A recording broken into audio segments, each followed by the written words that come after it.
Hi guys, welcome back to class of planning. Here with Rahul Sharma, your friend and guide. And this class is all about the last dream. So the last dream, what we need to know about this particular poetry and why it is really important to know everything about this poetry.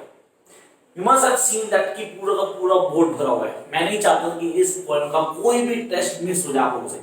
आपने कहा sir ये paper में maximum chances है, हमारे से 100% chances है कि आपको एमजी 14 के पेपर में मिलने वाली. तो आपने यहाँ टेस्ट को रिकॉग्नाइज करना बहुत इंपॉर्टेंट था. तो उसके लिए करना होगा स्क्रीनशॉट लेके आप जूम करके इजीली टेस्ट को आइडेंटिफाई कर सकते हैं. टेस्ट सर पोएट्री का वो टेस्ट जिसको मैं आरटीसी में पता लगाऊंगा कि ये पोएट्री कहां से है and how I am going to get to know the entire poetry. Sir इमाम चा the writer the poet of this particular poetry the last dream इमाम चा सर मणिपुरी जगह हाँ मणिपुरी राइटर में से लिखा है और एक प्रोमिनेंट राइटर जिसको क्या किया बाद में ट्रांसलेट कर दिया गया द लास्ट ड्रीम को by none other than the Udyan Ghosh. How he was translated the point what the basic reason behind it. Sir नाम से ऐसा लगता है The last Dream is all about a dream that give birth second. Sorry, it's not about dream. It's all about a spirit that the people of the village really have seen of the lady who had been passed out many years back. कई साल पहले वो lady pass out हो चुकी थी और ऐसा एक कहते हैं जस्ट शॉर्ट ऑफ हम कहते हैं बिलीव करना कि सच में है या नहीं है या डेथ को एक फैंटेसी बना लिया गया जहां वो सच में है भी या नहीं. Nobody been satisfied. Such as a poet, he was not been convinced that the death is real or not. पर यहां समझना जरूरी है. Through the line by line discussion, we're going to clear everything. Let's start the class. First thing, lifeless fields stretch, scorched and dry, like death in silence. The thick smoke of the cow dung cakes and love up and down the hollow village. So यहाँ पे ना कहीं ना कहीं ऐसा highlight होता है that it has been taken from the first paragraph of T.S. Waste Time. जहाँ अर्थ को बताया गया है कि the waste there is nothing to be productive come out of it. कहीं ना कहीं पोएट ने एक आइडिया ना आइडिया क्रिएट किया वहां से. Then we have a storyline, complete storyline in a poetry. Villagers, I repeat, villagers have been carrying a coffin though the narrow village path. Their hearts in their mouth, not able to make anything out. We have seen something unusual. See this unusual. Such like figure of ghost. Sir ना इधर होते बनेगा ना उधर बनेगा. You are not able to say even a single word. And then have no idea how many years ago, must be quite a long time ago. One day they had already committed the old woman on the funeral prey. On this very bank near the village, all of her flesh and bones they had consigned to the flames. But how she continued living, no one can understand. The old man had been walking across the banks with all villagers, that big old woman looking at us. Sir, I'm believing a woman that was being died many years back. जिसको गांव वाले ही cremate करके आए थे और आज वही खड़ी और बुला रही ओ villages and they been shock कि यार ये कैसे होता. How could it be. मतलब दैट है नहीं उसको फैंटेसाइज कर दिया पूरी तरह से. A woman who has been pass out many years back, how could she come. पहला क्वेश्चन दिया तो कैसे आ सकती है. पॉसिबल ही नहीं. But then we have the next point. Across the wide of water, yes she was ancient goddesses of the village soul.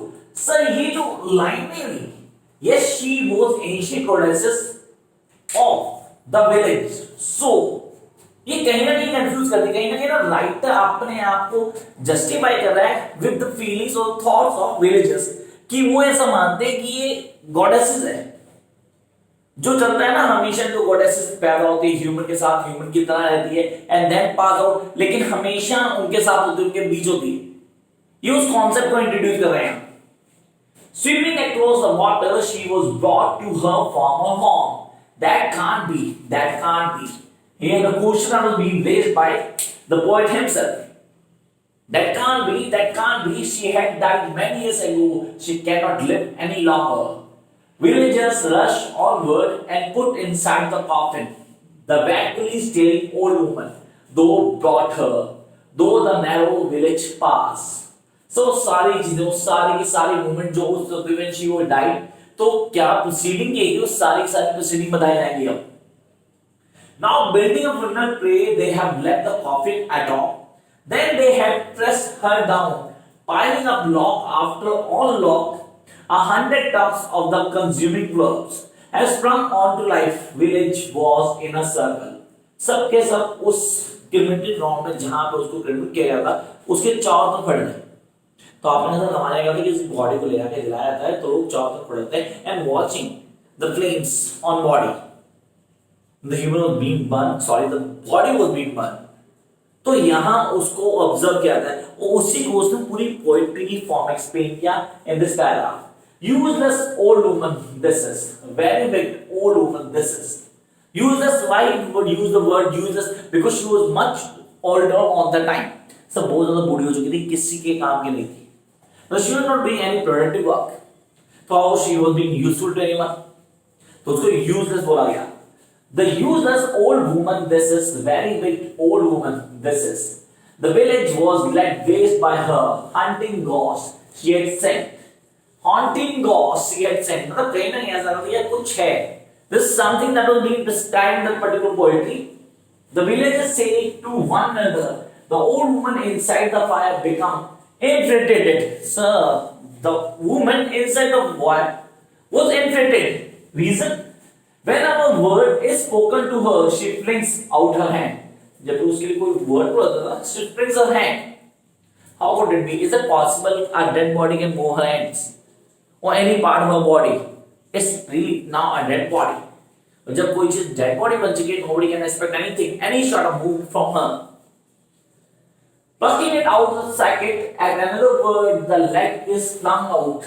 Thus, one after another, eyes, nose, head, everything in her body, she flings out. The rose tinted the old woman, darkness of the night, embarrasses the white forehead of the village. Splitting, they cannot change the position. In the early hours of daytime, up and down the village, they are all having nightmares. The old woman looks at wet-eyed. The old woman looked at the wet-eyed. Please, इस line को याद रखना, paper में यही आपको help करेगी crack करने के लिए कहां से ले आए। Why I didn't wasting my much time कि मैं आपको पूरी की पूरी पोएट्री लिख के बोर्ड पे फिर एक एक वर्ड को बताऊं। इसका रीजन सिंपल है, आपको टेस्ट को रिकॉग्नाइज करना है। जब हम किसी टेस्ट को पढ़ते हैं तो हम आइडेंटिफाई कर लेते हैं कि यहाँ पे पोएट की सोच है और ये वर्ड्स होंगे जो हमें बताएंगे कि this is from the last dream. यार पोएट का नाम डेफिनेटली आपको याद होना चाहिए, कहां से है ये भी याद होना चाहिए। ये 5 नंबर क्वेश्चन है, इसमें आपसे 3 चीज पूछी आपने, रेफरेंस, कॉन्टेक्स्ट एंड एक्सप्लेनेशन। और मेन जो स्ट्रेस देगा एग्जामिनर आपको पेपर को पढ़ते हुए वो देगा रेफरेंस के ऊपर। जहां आपकी रेफरेंस सीखे वहां 5 नंबर पक्के हो गए आपके। तो ये जो 20 नंबर है ना, ये इस पोएट्री के guys, I really don't want you to miss these 20। ये 20 आउट ऑफ 20 होने चाहिए because they are going to get positive response in your marksheet. तो ऐड ऑन कर सकते हैं आप इसको बहुत इजीली। सिर्फ करना क्या है, एक टेक्निक को फॉलो करना है। आपको एक सिंपल सी टेक्निक बताता हूं, पूरी पोएट्री को समझ चुके हैं आप ऑलरेडी। आप इसका स्क्रीनशॉट लेके इसको अपने वर्ड्स में, सीरियसली अपने वर्ड्स में अपनी नोटबुक में राइट डाउन करो। सिर्फ 1-2 बार भी नहीं जाना है, सिर्फ एक बार लिखो तसल्ली से और खुद लिखने के बाद उसको फिर एक बार रीडिंग दो। आप इस पूरी पोएट्री को कभी नहीं भूलना है। सर कितनी पोएट्री करनी, we have plenty of poetries in MP 14, तो कितनी करूंगी?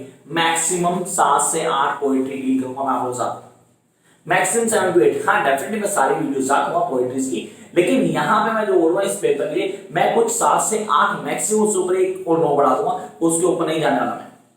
आई am not going to touch the 2 digit number. आप पहले क्लियर कर लेना कि आप इन पोएट्रीज को ऑन टिक करेंगे, सारी पोएट्री को गो थ्रू करो, 1 by 1 समझो, जहां समझ नहीं आती वहीं रुको, वहीं में से डिस्कशन कर सकते हो। चैट बॉक्स आप लोगों के लिए।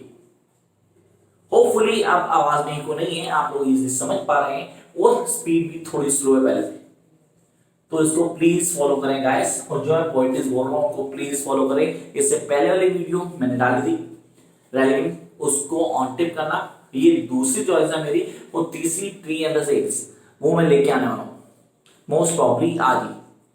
तो उसके लिए करना क्या होगा, अभी तक चैनल को सब्सक्राइब नहीं किया यार, चैनल सब्सक्राइब किया करो और वीडियो अगर हेल्पफुल लगती है तो लाइक का बटन प्रेस किया करो। इतना तो कर सकता हूं मैं ये। और लगता है कि सर थोड़ी मेहनत करें तो वीडियो को प्लीज शेयर करो हर सोशल साइट पे ताकि बाकी लोग भी देख पाए।